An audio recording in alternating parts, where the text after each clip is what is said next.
Sharing is caring. दोनों भाई नाश्ते की टेबल पर बैठे थे। प्रियंका, मेरा नाश्ता कहाँ है?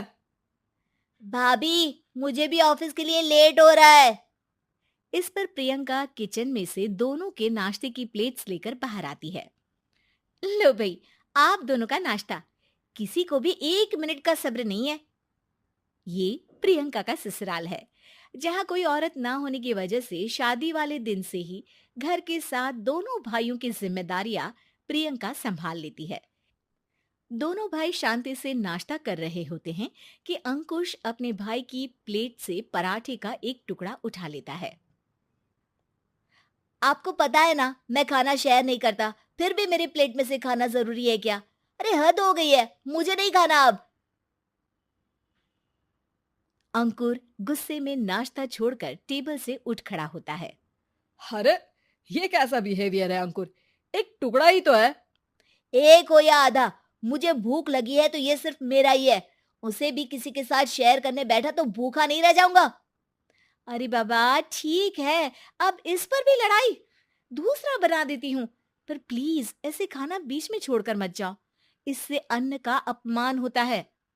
ओ प्लीज भाभी, ऐसी कोई चीज होती ही नहीं है। आपके पास पैसे हैं, खरीदो और खाओ। अगर नहीं खाया जाए तो फेंक दो। अरे दुनिया में सब यही करते हैं। अंकुर बैग उठाकर ऑफिस के लिए चला जाता है, जिसके पीछे उसका बड़ा भाई मायूस सा घर में खड़ा रह जाता है। जिसने बचपन से सोने की चम्मच में खाया हो, उसे दुनिया के बारे में क्या पता होगा। वैसे गलती तो हमारी ही है। अगर कभी बचपन में ही सही गलत का फर्क सिखाया होता तो आज ये हाल नहीं होते। आप फिक्र क्यों करते हैं जी? भगवान है, वो जो भी करता है सबकी भलाई के लिए ही करता है। और जब वो चाहेंगे तो अपनी तरह से अंकुर भैया को भी सब कुछ सिखा देंगे।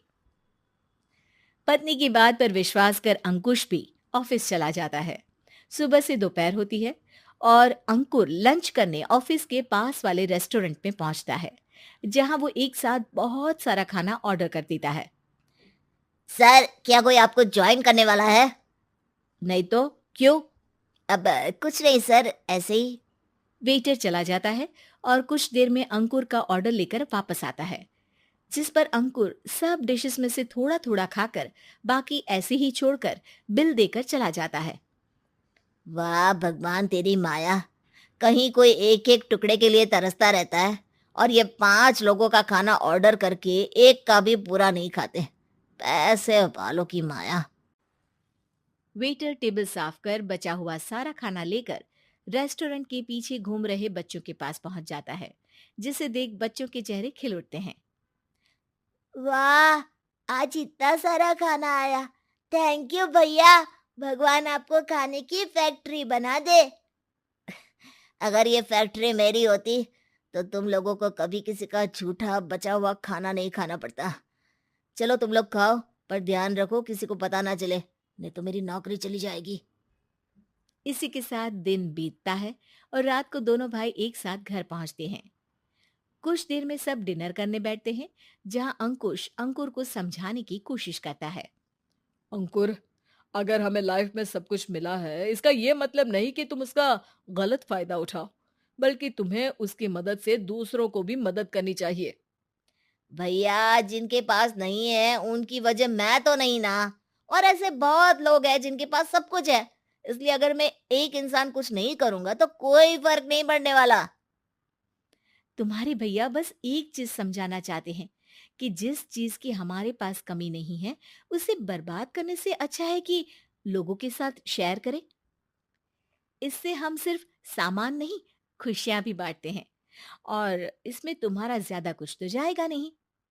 भैया भाभी की बात सुन अंकुर कुछ बोले बिना उठकर चला जाता है। इसी तरह दिन बीतते रहते हैं, जिसमें अंकुश और प्रियंका कोशिश तो बहुत करते हैं, पर अंकुर पर किसी भी चीज का कोई असर नहीं पड़ता। एक दोपहर अंकुर सैंडविच खाते हुए सड़क के किनारे चल रहा होता है। तभी उसकी नजर आइसक्रीम वाले पर पड़ती है और वो सैंडविच सड़क किनारे फेंक आइसक्रीम खरीदने पहुंच जाता है। अब इसे कहते हैं जिंदगी का सुख। जैसे ही अंकुर आइसक्रीम लेकर पीछे मुड़ता है, तो एक आदमी को सड़क से वही सैंडविच उठाते हुए देखता है। वो आदमी बहुत कमजोर, गरीब, जैसे बहुत दिनों से खाना ना खाया हो वैसा लग रहा था। अंकुर उसके पास जाकर खड़ा हो जाता है। उसे देखकर आदमी सैंडविच अंकुर की तरफ कर देता है। आपको भी खाना है क्या? क्या हम इसे आधा आधा कर ले? मुझे बहुत भूख लगी है। वो मेरा ही झूठा सैंडविच है। तुम दूसरा खरीद कर क्यों नहीं खा लेते? इसे क्यों खा रहे हो? अरे भैया, अगर खरीदने के पैसे होते तो 4 दिन से भूखा नहीं घूम रहा होता। हैं? क्या? तुमने 4 दिन से कुछ नहीं खाया, फिर भी इस आधे सैंडविच को मेरे साथ बांटने के लिए तैयार हो गए? क्यों? अरे भैया, पैसा नहीं है तो क्या हुआ, इंसानियत आज भी उतनी महंगी नहीं हुई, और ना ही उस पर अमीर गरीब का टैग लगा है जो हम उसे रख ना सके।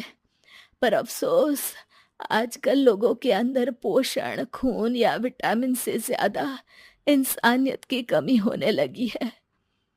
आदमी की बातों से अंकुर को समझ में आ जाता है कि वो आज तक कितना गलत काम करता आ रहा था। इसके बाद से वो अपनी किसी के साथ शेयर नहीं करने और खाने को बर्बाद करने वाली आदत को छोड़ देता है।